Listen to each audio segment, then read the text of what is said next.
Hello mga ka-wonder, magandang buhay! Welcome po sa aming channel.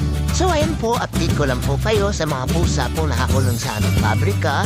So ayun po, bali yung dalawang pusa po na una ko na i-post ay napahawalan na po. Bali ngayon po, ang ipapakita ko po sa inyo ay yung dalawang nakatitirang nakulong. Dahil na po sila po ay agresibo, ay hindi po sila pinapakawalan at baka po kasi mahagat ng ibang tao para maiwasan na rin po natin na magkaroon ng rabies. Sa mga nagbigay po ng mga donations dyan, kagaya ng cat food, ay maraming salamat po.